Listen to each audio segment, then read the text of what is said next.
மூத்த பத்திரிகையாளர் திரு ரமேஷ் அவர்கள் இணைப்பில் இணைந்திருக்கிறார். அவரிடம் பேசலாம். சார் வணக்கம். நிச்சயமா விஜய் அவர்கள் பேசிய அந்த 10 நிமிட உரையில் நிறைய விஷயங்களை தெரிவிச்சிருந்து நீங்க பார்த்திருப்பீங்க. இப்ப இன்றைய நாளை பொறுத்தவரையில் அவர் பேசியதிலிருந்து நாம புரிஞ்சுக்கக்கூடிய விஷயங்கள் அரசியல் ரீதியாக இருந்தால் அது உங்களுடைய பார்வை என்னவாக இருக்கும்?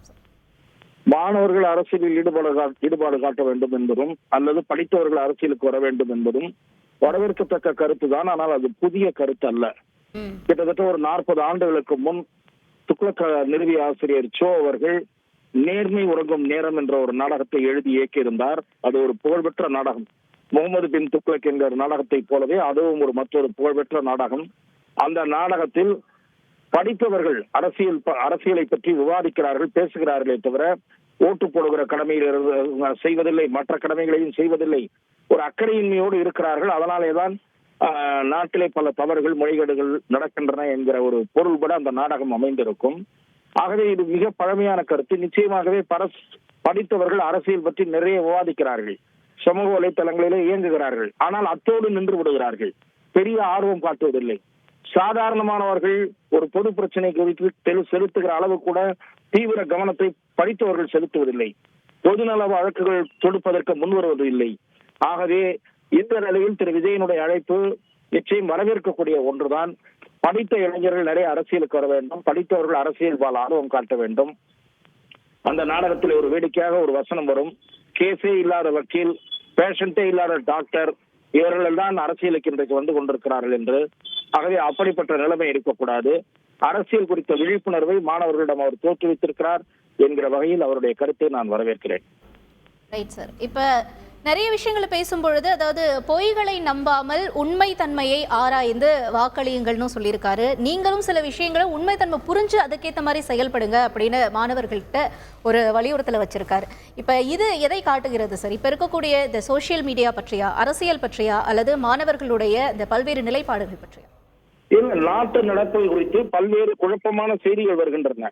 சமூக வலைத்தளங்களிலேயே கூட சில விஷயங்கள் மறைக்கப்படுகின்றன. ஆகவே உண்மையை சீர்தூக்கி பார்த்து ஆராய்ந்து தெரிந்து கொள்ள வேண்டும் என்று அவர் வலியுறுத்தி இருக்கிறார் என்றுதான் நான் அதை பார்க்கிறேன்.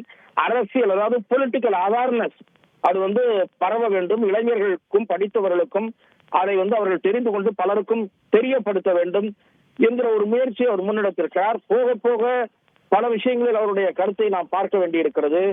இப்போது தமிழகத்தை வெகுவாக பாதித்திருக்கக்கூடிய கள்ளச்சாராய மரணம், அதற்கு அரசாங்கம் பொறுப்பு என்ற குற்றச்சாட்டை முன்வைத்திருக்கிறார்.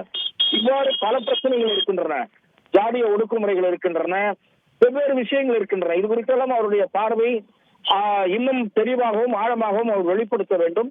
இப்போதைக்கு இளைஞர்களையும் படித்தவர்களையும் நாட்டு நடப்பை கூர்மையாக கவனிக்க சொல்லி அவர் கூறியிருப்பது என்பது வரவேற்கத்தக்கது.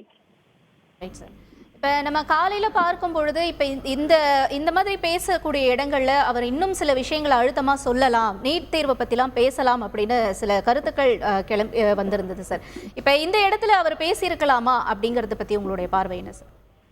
நீட் தேர்வு குறித்து அவசரப்பட்டு பேச வேண்டாம் என்று அவர் கருதி இருக்கலாம். ஏனென்றால் இங்கே இருக்கிற அரசியல்வாதிகள் அதை திசை திருப்புகிற வகையிலே செய்து கொண்டிருக்கிறார்கள். நீட் தேர்வு படிக்க வேண்டாம், நீட் தேர்வுக்காக படிக்க வேண்டாம், அது போய்விடும் என்ற எண்ணத்தையே 2-3 ஆண்டுகள் ஏற்படுத்தி வைத்து அதன் காரணமாகவே மாணவர்கள் பாதிப்புக்குள்ளானார்கள், மன ரீதியாக அழுத்தத்திற்குள்ளானார்கள். ஆனால் அதன் பிறகு மாணவர்கள் அரசியல்வாதிகளை நம்பாமல் நீட் தேர்வுக்கு தங்களை தயார்படுத்திக் கொண்டு தமிழக மாணவர்களும் நன்றாக படித்து தேர்ச்சி பெற ஆரம்பித்து விட்டார்கள். சுப்ரீம் கோர்ட்டினுடைய உத்தரவின்படியும் சுப்ரீம் கோர்ட் அதை அங்கீகரித்தும் தான் நீட் தேர்வு நடைபெறுகிறது. ஆகவே இந்த விஷயத்தில் விஜய் பொறுமை காத்தது நல்லது என்று தான் நான் நினைக்கிறேன். செய்திகளை உடனுக்குடன் தெரிந்து கொள்ள உடனே சப்ஸ்கிரைப் பண்ணுங்க.